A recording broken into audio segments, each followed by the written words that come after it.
कृष्णाय वासुदेवाय हरये परमात्मने प्रणतक्लेशनाशाय गोविन्दाय नमो नमः। कृष्णाय वासुदेवाय देवकीनन्दनाय च नन्दगोपकुमाराय गोविन्दाय नमो नमः। ॐ नमो भगवते वासुदेवाय। श्रीमद्भागवते सप्तमस्कन्धे अथ नवमोऽध्यायः। नारद उवाच एवं सुरादयः सर्वे ब्रह्मरुद्रपुरःसरा नौपेतुमशकन्मन्युर्संरभ्यं सुदुराशदं साक्षात् श्रीप्रेषिता देवैर्दृष्ट्वा तन्महदद्भुतम् अदृष्टाश्रुतपूर्वत्वात् सा नोपेयाय शङ्किता। प्रह्लादं प्रेषयामास ब्रह्मावस्थितमन्तिके तात प्रशमयोपेहि स्वपित्रे कुपितं प्रभुं तथेति शनकैराजन् महाभागवतोर्भकः उपेत्य भुवि कायेन ननाम विधृताञ्जलिः। स्वपादमूले पतितं तमर्भकं विलोक्य देवः कृपया परिप्लुतः उत्थाप्य तच्छ्रीण्यदधात्कराम्बुजम् कलाहि वित्रस्तधियां कृताभयम्। स तत्करस्पर्शधुताखिलाशुभः सपद्यविव्यक्तपरात्मदर्शनः तत्पादपद्मं हृदि निर्वृतो ददौ हर्षतनुक्लिन्नहृदश्रुलोचनः। अस्तौषिधर्मेकाग्र मनसासु समाहितः प्रेमगद्गदया वाचा तन्यस्तहृदये क्षणः। प्रह्लादुवाच ब्रह्मादयः सुरगणा मुनयोऽथ सिद्धा सत्त्वैकतानमतयो वचसां प्रवाहे नाराधितुं पुरगणैरधुनापि पिप्रो किं तोष्टुमर्हति स मे हरिरुग्रजाते। मन्ये धनाभिजनरूपतपःश्रुतौजस्तेजप्रभावबलपौरुषबुद्धियोगाः नाराधनाय हि भवन्ति परस्य पुंसो भक्त्या तुतोष भगवान् गजयूथपाय। विप्राद्विषड्गुणयुतादरविन्दनाभ पादारविन्दविमुखात्वपचं वरिष्ठम् मन्ये तदर्पितमनोवचने हितार्थ प्राणं पुनाति सकुलं न तु भूरिमानः।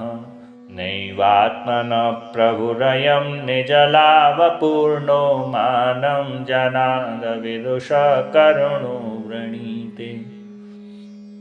यदि यज्जनो भगवते विदधीतमानं तच्चात्मनि प्रतिमुखस्य यथा मुखश्री तस्मादहं विगतविक्लव ईश्वरस्य सर्वात्मना महि गृह्णामि यथा मनीषं।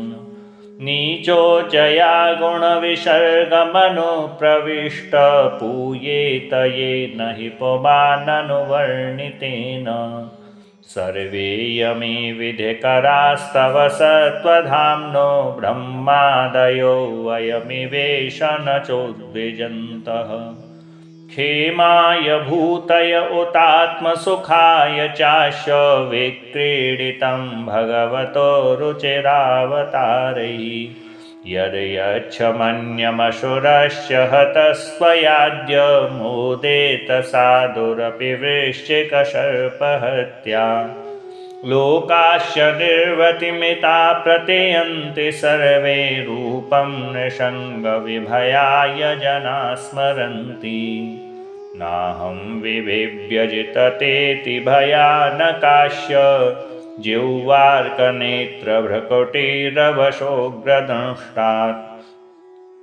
अन्यत्स्रजक्षतजकेशरशङ्कुकर्णा निर्व्लादभीतदिगिभादरिभिन्नखाग्रात्।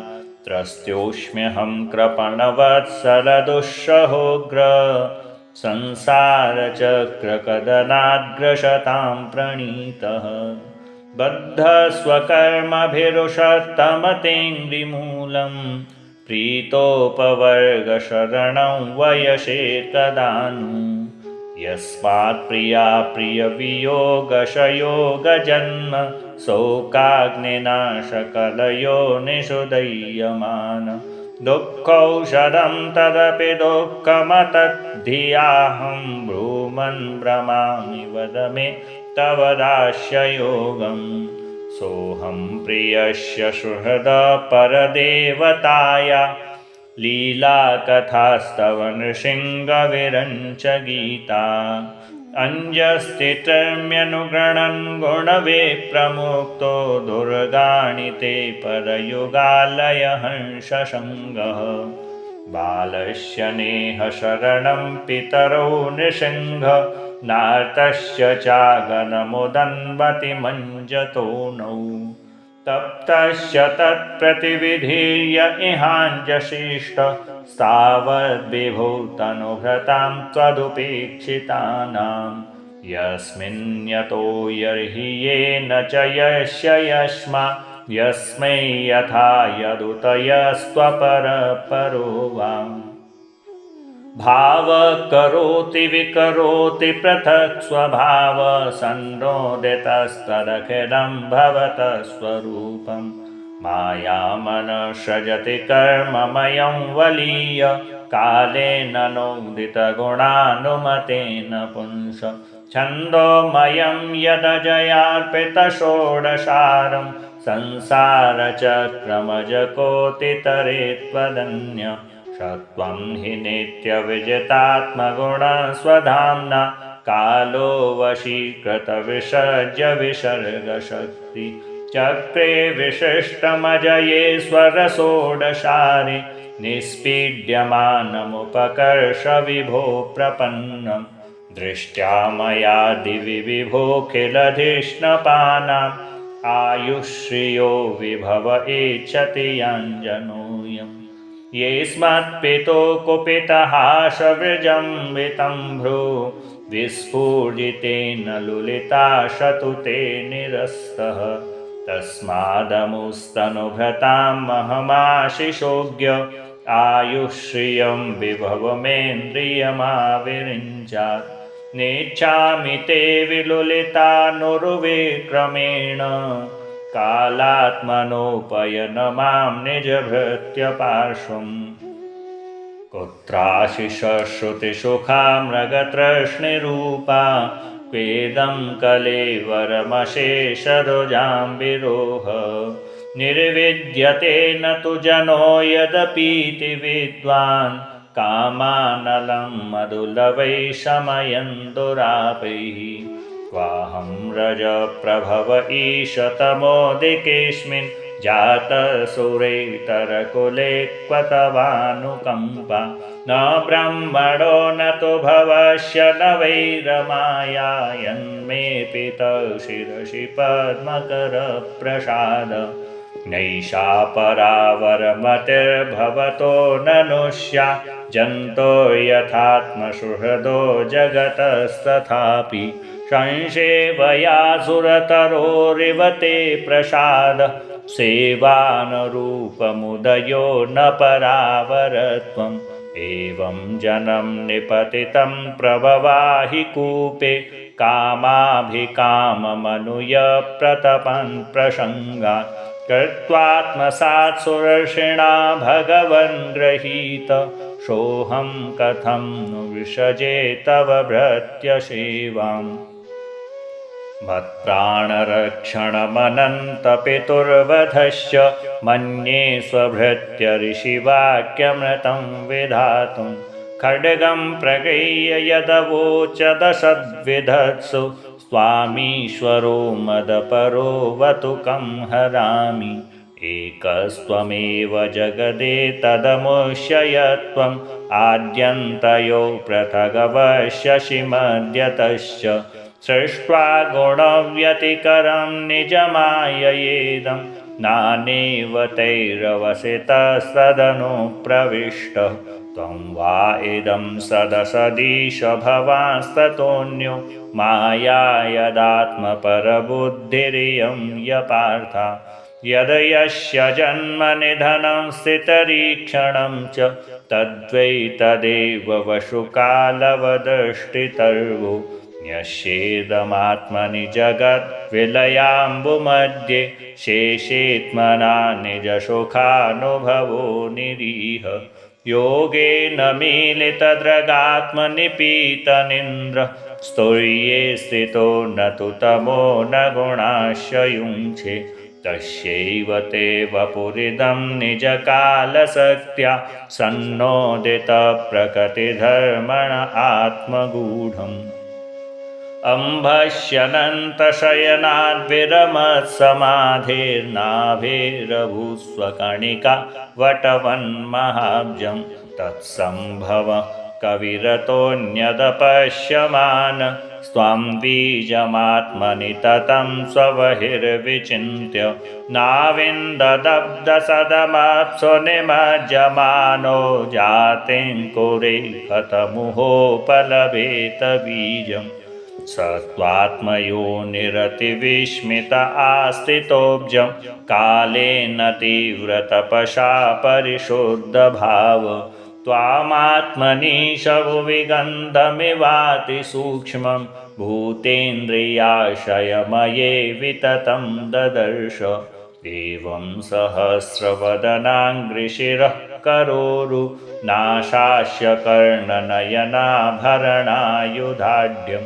मायामयं सदुपलक्षितसन्निवेशं दृष्ट्वा महापुरुषमापमुदं विरिञ्च तस्मै भवान् हयशिरस्तनुवं च बिभ्रत् वेदद्रोहावतिबलौ मधुकैटवाख्यौ हत्वा नयन् श्रुतिगणास्तुरजस्तमस्य सत्वं तव प्रियतमां तनुमामनन्ति इत्थं नृतयग्रशिदेव झषावतारे लोकान् विभावयसि हंसि जगत्प्रतीपान् धर्मं महापुरुषपासि युगानुवृत्तं छन्नकलौ यदभव श्रीयुगोऽथ सत्वं नैतन्मनस्तव कथासु विकुण्ठनाथ सम्प्रीयते दुरितदुष्टमसाधु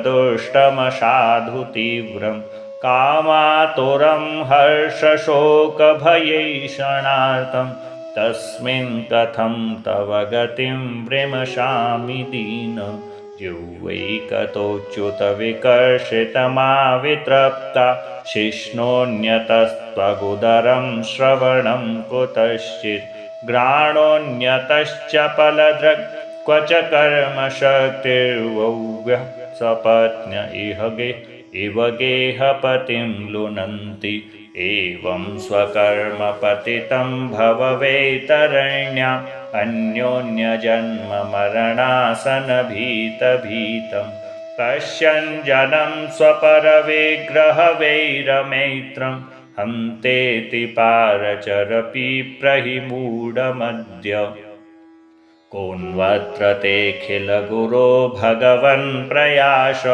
उत्तारणेष्य भवसम्भवलोपहेतो मूढेषु वै महदनुग्रह आर्तवन्दो किं तेन ते प्रियजनाननुसेवतां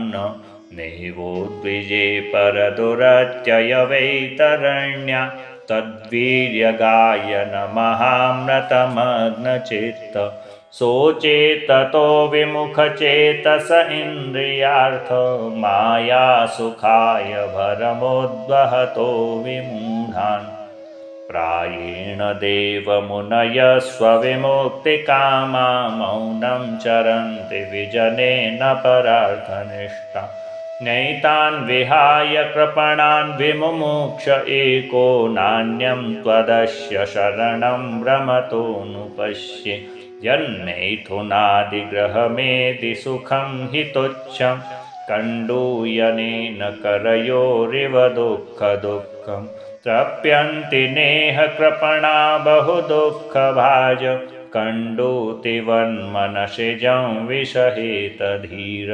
मौनव्रतश्रुततपोऽध्ययन स्वधर्म व्याख्यारहो जपशमाधय आपवर्ग्या प्राय परं पुरुषते त्वजितेन्द्रियाणां वार्तां भवत्युत न वात्रतुदाम्भिकानां रूपे इमे सदसति तव वेदसृष्टे बीजाङ्कुराविव न चान्यदरूपकस्य योक्ता समक्षमुभयत्र विचिन्वते त्वां योगेन वह्निमिव दारुषु नान्यतस्य त्वं वायुरग्निरविर्निर्वयदम्बुमात्रा प्राणेन्द्रियाणि हृदयं चिदनुग्रहस्य सर्वं त्वमेव सगुणो विगुणस्य भूमं नान्यत्वदस्त्यपि मनो वचसा निरुक्तं नीते गुणानुगुणिनो महदादयो ये सर्वे मनःप्रभृतयः देवमृत्या आद्यन्तवन्त उरुगाय विदन्ति हि त्वाम् एवं मृमस्य सुदयो विरमन्ति शब्दात् तत्तेर्हतं तमनमस्तुति कर्मपूजा कर्मस्मृतिश्चरणयो श्रवणं कथायां संसेवया त्वयि विनीति षडङ्गया किं भक्तिं जनः परमहंसगतौ लभीतो। नारद उवाच एतावद्वर्णितगुणो भक्त्या भक्तेन निर्गुणः प्रह्लादं प्रणतं प्रीतो यतमन्युरभाषत।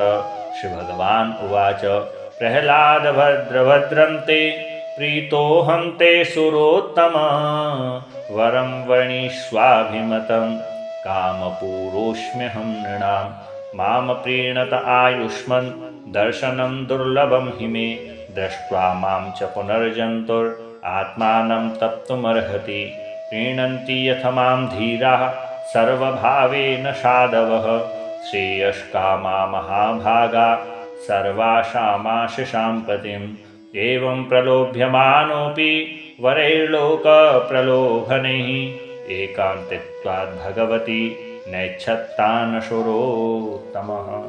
जय जय स्वस्ति। श्रीमद्भागवते महापुराणे पारमहंस्यां संहितायां सप्तमस्कन्धे प्रह्लादचरिते भगवत्स्तवो नामनवमोत्सवः। श्रीबालकृष्णचरणार्पणमस्तु। कृष्णाय वासुदेवाय हरये परमात्मने प्रणतक्लेशनाशाय गोविन्दाय नमो नमः। कृष्णाय वासुदेवाय देवकीनन्दनाय च नन्दगोपकुमाराय गोविन्दाय नमो नमः। श्रीगोविन्दाय नमो